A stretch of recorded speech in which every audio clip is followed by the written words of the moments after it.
चलिए, है ना, अध्याय 8 मिसलेनियस पढ़ें। अभिलेख का रखा जाना। फर्स्ट, इस अधिनियम के नियम के अधीन रखे जाने के लिए अपेक्षित सभी अभिलेख, चार्टों, प्रारूपों, रिपोर्टों, सहमति पत्र तथा अन्य सभी दस्तावेज 2 वर्ष की अवधि तक या ऐसी अवधि तक जो विहित की जाए परीक्षण किया जाएगा। है ना, यहाँ पे जो भी इस प्रकार की जो संस्थाएं हैं जो, तो उन्हें अब ऊपर कहा गया है कि ऐसा अभिलेख रखेगा। तो यहाँ पे अधिनियम जो है और इसके अधीन जो नियम बनाए गए हैं, है ना, वो अगर कहीं अपेक्षित किए जाते हैं तो ऐसे अभिलेख है, चार्ट है, यानी जो भी डेटा है और जो प्रारूप है, जो रिपोर्ट है, सहमति पत्र है, सभी दस्तावेज है, वो 2 वर्ष की अवधि तक, है ना, उन्हें रखना होगा। ऐसी अवधि तक जो विहित की जाए और जो परीक्षण किए गए हैं उनकी रिपोर्टों के बारे में यहाँ कहा गया है। परंतु यदि किसी अनुवांशिकी सलाह केंद्र, अनुवांशिकी प्रयोगशाला, अनुवांशिकी क्लिनिक के विरुद्ध कोई दांडिक या अन्य कार्रवाई संस्थित की जाती है तो ऐसे केंद्र, प्रयोगशाला या क्लिनिक के अभिलेखों और अन्य सभी दस्तावेजों का ऐसी कार्रवाई के अंतिम निपटारे तक परीक्षण किया जाएगा।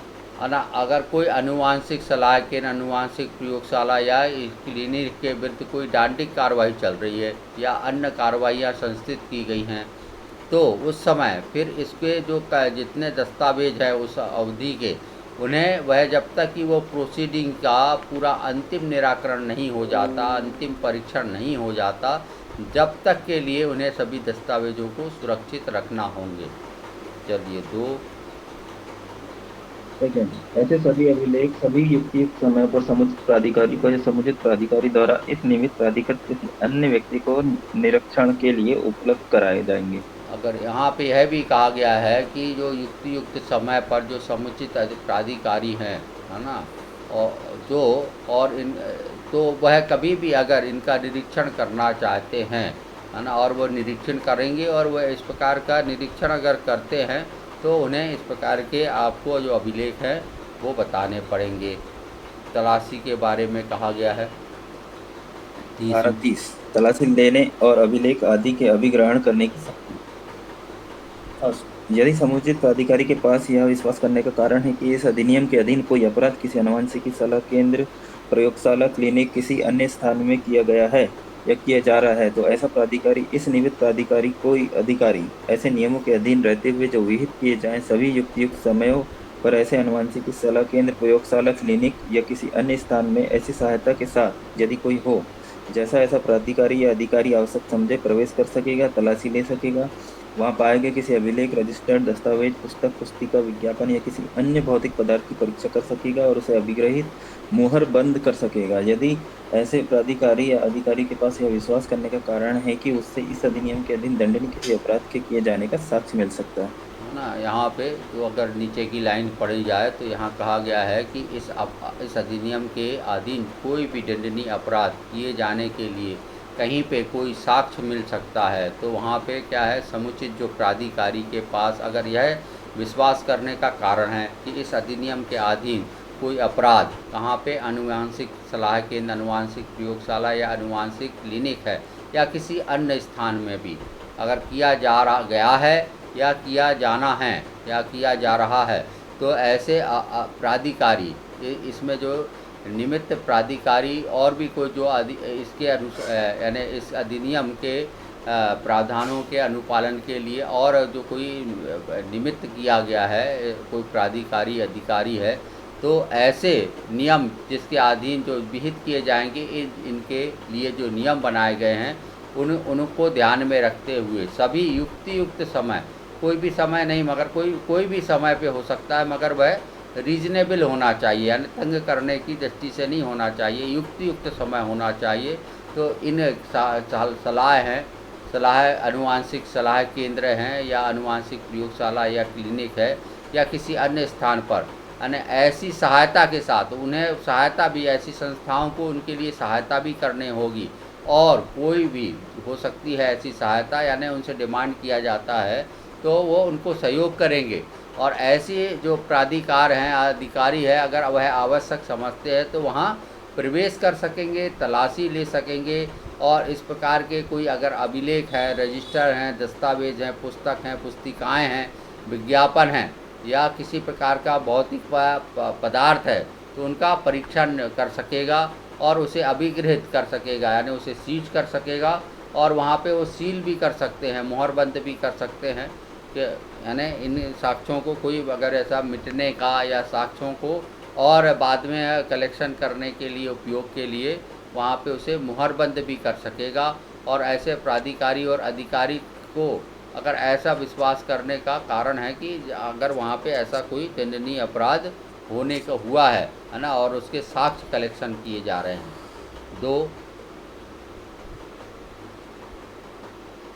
दो में क्या कहा गया है, दंड प्रक्रिया संहिता की तलाशी और अभिकरण के जो बंद है जहाँ तक हो सकेंगे तो उनका उपयोग किया जाएगा, है ना, अधिकरण यस करने सर। के लिए, तलाशी करने के लिए। फिर ये 31 क्या बोल रहा है कि कोई सद्भावना पूर्वक की गई कार्रवाई है उसके लिए संरक्षण किया गया है कि कोई जो प्राधिकारी हैं, है ना, इस अधिनियम के उपबंध के अनुसरण में कोई सद्भावना पूर्वक कार्य करते हैं, है ना, तो उन्हें उनके ऊपर कोई ऐसा वाद या अभियोजन या कोई विधिक कार्रवाई केंद्र सरकार या राज्य सरकार या समुचित प्राधिकारी या केंद्र सरकार या राज्य सरकार के प्राधिकारी जो जिन्हें प्राधिकृत किया है उनके विरुद्ध नहीं की जाएगी।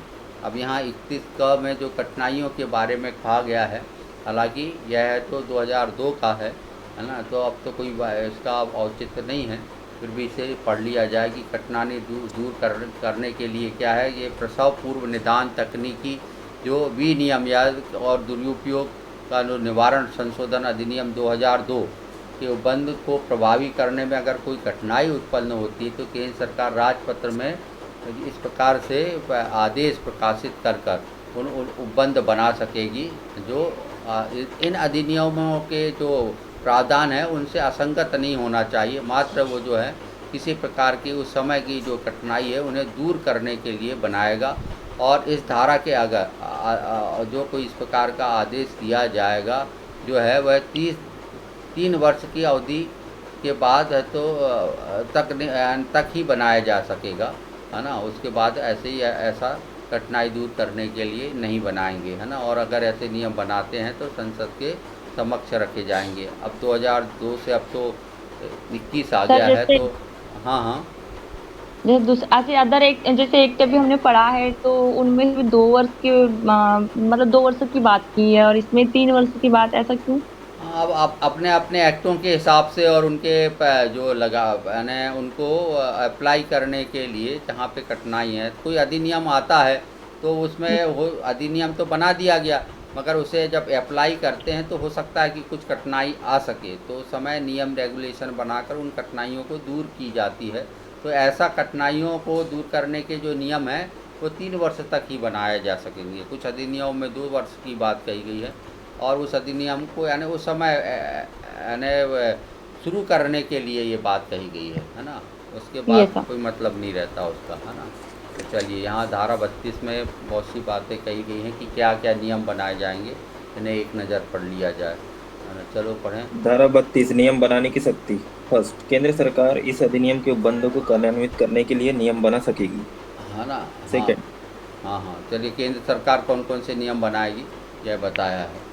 चलिए विशिष्टता या पूर्वगामी शक्ति की व्यापकता पर प्रतिकूल प्रभाव डाले बिना ऐसे नियमों में निम्नलिखित के लिए उपबंध किया जा सकेगा, अर्थात फर्स्ट, धारा 3 की उपधारा 2 के अधीन किसी रजिस्ट्रीकृत अनुवांशिकी सलाह केंद्र, अनुवांशिकी प्रयोगशाला, अनुवांशिकी क्लिनिक में नियोजित व्यक्ति के लिए न्यूनतम आहारता है ना। यहाँ यह बताया गया है कि इन प्रकार के जो रजिस्ट्रीकृत अनुवांशिक सलाह के अनुवांशिक प्रयोगशाला या अनुवांशिक क्लिनिक है उसमें जो व्यक्ति कार्य करेंगे उनकी क्या न्यूनतम अहर्ता होंगी, यानी क्या क्वालिफिकेशन उन्हें रखना होगा, इसके बारे में नियम बनेगा। दूसरा 1 का क्या है, 1 का वह रीति जिसमें धारा 4 की उपधारा 3 के परंतु के अधीन किसी गर्भवती स्त्री पर पराशर लेखन करने वाला व्यक्ति क्लिनिक में उसका अभिलेख कर रखेगा, है ना। ये भी इसके नियम बनाए जाएंगे जो 4(3) में कहे गए हैं कि गर्भवती स्त्री का जो सोनोग्राफी की जाती है ना, तो करने वाले व्यक्ति का उनका अभिलेख रखा जाएगा कि किसने किया, कब किया, कितने किए,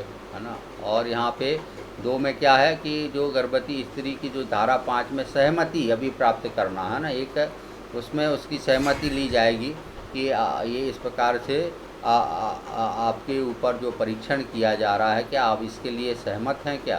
तो एक प्रारूप होगा, उस प्रारूप में गर्भवती स्त्री का सहमति पत्र ली जाएगी। धारा 8 के 4 में जो केंद्रीय पर्यवेक्षण बोर्ड के सदस्यों के बारे में है, उनके कर्तव्यों के निर्वहन करने के लिए क्या प्रक्रिया का अनुसरण किया जाएगा, इसके बारे में भी नियम बनाए जाएंगे। पदेन जो सदस्य से भिन्न सदस्य हैं, जो ऊपर अपन ने पढ़ा था, तो वो धारा 9 के 5 में, तो उनको क्या भत्ते वगैरह मिलेंगे, इसके बारे में भी नियम बनाए जाएंगे। और धारा 17 के 8 के परंतुक में जो सलाहकार समिति हैं, उनके 2 अधिवेशन की अवधि कितनी होगी, इसके बारे में भी नियम बनाए जा सकेंगे।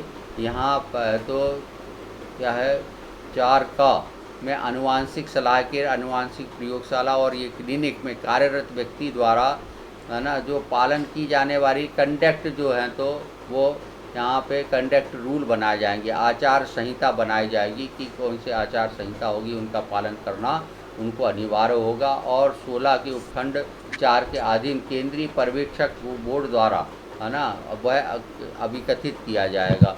और यहाँ आगे यह भी कहा गया है कि वह रीति में जिसमें राज्य या संघ राज्य क्षेत्र पर्यवेक्षण बोर्ड जो है, उनकी धारा 16 क की जो धारा 1 के खंड 4 कि में उक्त अधिनियम के अधीन राज्य में किए गए विभिन्न क्रियाकलापों के संबंध में बोर्ड और बोर्ड है केंद्रीय सरकार को रिपोर्ट देगा, है ना। और यहाँ पे 17 घा के अधीन किसी अन्य मामले में समुचित प्राधिकारी को सशक्त किया जाएगा। जो कौन से समुचित अधिकारी होंगे, उन्हें सशक्त करने के लिए भी नियम बनाएंगे।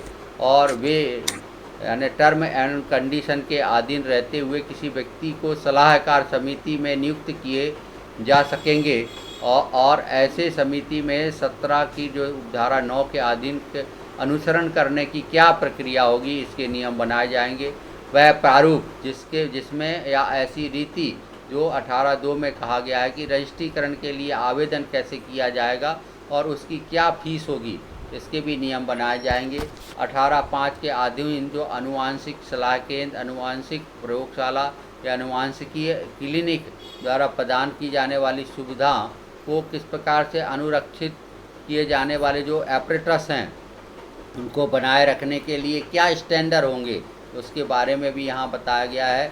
और ऐसे प्रारूप की बात बताई गई है कि 19(1) के अंतर्गत जो रजिस्ट्रीकृत प्रमाण पत्र जो दिया जाएगा, उसका क्या प्रारूप होगा, वह भी निर्धारित किया जाएगा। वह रीति जिससे या उसकी अवधि के पश्चात जो 9 और 3 में रजिस्ट्रीकृत प्रमाण पत्र का नवीनीकरण, यानी नवीनीकरण कब किया जाएगा और कितने समय के लिए रहेगा और उसकी क्या फीस रहेगी, उसके बारे में भी यहाँ बताया गया है।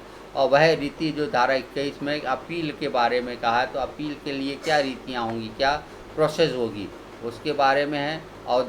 वह अवधि जिसमें है ना, जो 29(1) में जो कहा है, अभी अपन ने पढ़ा कि अभिलेख हैं, चार्ट हैं, उनके जो निरीक्षण करने की जो नियम बनाए जाएंगे। और ऐसी रीति जिससे दस्तावेज, अभिलेख सामग्री को किस प्रकार से सीज किया जाएगा, अभिग्रहण किया जाएगा, वह रीति किस प्रकार से सूची तैयार की जाएगी और किन व्यक्तियों को दिया जाएगा और उनको कौन अभिरक्षा में उन दस्तावेजों को रखेगा, है ना। जो सामग्री धारा 30(1) के अधीन जो अभिग्रहित करने की बात कही गई है, उनके नियम बनाए जाएंगे। और कोई अन्य विषय जो विहित किए जाएं, वो भी उनके भी नियम बनाए जा सकेंगे। अब धारा 33 क्या है, पढ़ें। विनियमन बनाने की शक्ति। बोर्ड केंद्रीय सरकार की पूर्व मंजूरी से राजपत्र में अधिसूचना द्वारा ऐसे विनियमन जो इस अधिनियम और इसके अधीन बनाए गए नियमों के बंदों से असंगत न हो, निम्नलिखित का बंद करने के लिए बना सकेगा। है ना, अर्थात रेगुलेशन की बात कही गई है ना। इन्हें भी सरसरी निगाह से आप पढ़ लीजिए। का धारा 9 की उपधारा 1 के अधीन बोर्ड के अधिवेशनों का समय और स्थान और अधिवेशनों में कारोबार का समयभार के लिए अनुसरण की जाने वाली प्रक्रिया तथा उन सदस्यों की संख्या जिनसे मिलकर गणपूर्ति होगी, है ना। सेकंड। हाँ, इसमें वही कहा गया कि अधिवेशन किन स्थानों में होगा, है ना, उसमें कहाँ पे कौन सा समय होगा और कैसी क्या प्रक्रिया होगी। और गणपूर्ति यानी जब अधिवेशन में मिनिमम कितने लोग होना जरूरी है, उनकी संख्या क्या होगी, उसके बारे में बताया गया है। हाँ, गणना की जाएगी ना सर, गणपूर्ति मतलब? नहीं, गणना नहीं, जो अधिवेशन यानी मीटिंग, मीटिंग, हाँ मीटिंग सर। में जितने वो जो सदस्य हैं, अध्यक्ष वगैरह सब मिला के जितने सदस्य हैं, उनमें से कम कितने लोगों की उपस्थिति होगी जब वह अधिवेशन मीटिंग कहलाएगी, ये उसका नियम बनाया जाएगा। उसको गण पूर्ति बोलते हैं कि कितने व्यक्ति निश्चित की, रूप से मतलब कितने सदस्य होंगे। हाँ, उसमें उपस्थित कितने लोगों, कम से कम इतनी उपस्थिति हो। नहीं तो कोई उनने नियम बनाया और 2 आदमी आए और 1 आदमी आया और मीटिंग करके बना लेंगे क्या? ऐसा नहीं है। तो उसमें कितने लोग कम से कम होना चाहिए, जब उसकी गणपूर्ति कहलाएगी, वो मीटिंग कहलाएगी। चलिए आगे। हाँ, वह रीति जिससे कोई व्यक्ति धारा 11 की उपधारा 1 के अधीन बोर्ड के साथ अस्थायी रूप से सहयोजित किया जा सकेगा। हाँ, यहाँ बोर्ड में कुछ व्यक्तियों को संयोजित करने के लिए बात कही गई थी। हाँ, तो उन्हें किस तरह से है तो संयोजित किया जाएगा, क्या उसकी रीति होगी, उसके बारे में भी विनियम बनाने की बात कही गई है। आगे। धारा 12 के अधीन नियुक्त बोर्ड के अधिकारी और अन्य कर्मचारियों की नियुक्ति का ढंग, सेवा की शर्तें और वेतनमान और भत्ते। जो धारा 12 में जो बोर्ड में अधिकारी नियुक्त किए जाएंगे और कर्मचारी नियुक्त किए जाएंगे, उनका तरीका क्या होगा, उनकी सेवा टर्म एंड कंडीशन क्या होंगे, उन्हें क्या वेतन और भत्ते दिए जाएंगे, इनका भी निर्धारण किया जाएगा। साधारणतः बोर्ड के कार्यकलापों का दक्ष संचालन। है ना। और उनके जो जो बोर्डों का कार्य है, वो किस प्रकार से अपने पूरे यानी शक्ति से दक्षता से संचालित करें, इसके लिए भी विनियमन बनाए जाएंगे। उन्हें एक इंस्ट्रक्शन टाइप कर दिया जाएगा। अब ये धारा 24 जो है, इस प्रकार के जो भी नियम बनाए जाएंगे, तो सभी से एक्टों में इस प्रकार से लिखा रहता है, वही भाषा में यहाँ पे भी लिखा है, तो इसे पढ़ लें। धारा 34 नियम और विनियमों का संसद के समक्ष रखा जाना। इस अधिनियम के अधीन बनाया गया प्रत्येक नियम, प्रत्येक विनियमन बनाए जाने के पश्चात यथाशीघ्र संसद के प्रत्येक सदन के समक्ष, जब वह सत्र में हो, कुल 30 दिन की अवधि के लिए रखा जाएगा। यह अवधि एक सत्र में 2 या 2 से अधिक अनुक्रमिक सत्रों में पूरी हो जाएगी। यदि उस सत्र के या पूर्वोक्त अनुक्रमिक सत्र के ठीक बाद के सत्र के अवसान के पूर्व दोनों सदन उस नियम या विनियमन में कोई परिवर्तन करने के लिए सहमत हो जाएं, तो तत्पश्चात वह ऐसे परिवर्तन रूप में ही प्रभावी होगा। यदि उक्त अवसान के पूर्व दोनों सदन सहमत हो जाएं कि वह विनियमन नहीं बनाया जाना चाहिए, तो तत्पश्चात वह निष्प्रभाव हो जाएगा। किंतु उस नियम या विनियमन के ऐसे परिवर्तन या निष्प्रभाव होने से उसके अधीन पहले ही की गई किसी बात की विधि मान्यता पर प्रतिकूल प्रभाव नहीं पड़ेगा। है ना। जो ऊपर यहाँ पे जो विनियम बनाने की बात कही गई थी, तो ऐसा कोई विनियम बनाया गया है, को यथाशीघ्र कहाँ संसद के समक्ष रखा जाएगा, और उसे कुल 30 दिन की अवधि के लिए रखने के प्रावधान हैं। अगर वह किसी सत्र में पूरे 30 दिन नहीं हो पाते हैं, तो वह अगले जो सत्रों में रखकर उन्हें 30 दिन तक के लिए रखना होगा। और उस सत्र में जो अगर वो जो भी नियम बनाया गया है और वहाँ को संशोधित कर दिया जाता है, तो वह अब संशोधित रूप में प्रवर्तन करेगा, यानी उसे लागू किया जाएगा संशोधन सहित। हाँ, और अगर संसद को ऐसा लगता है कि ये नियम विनियम बनाने की कोई ज़रूरत नहीं है, तो उसे निरस्त भी किया जा सकेगा, निष्प्रभावी कर दिया जाएगा।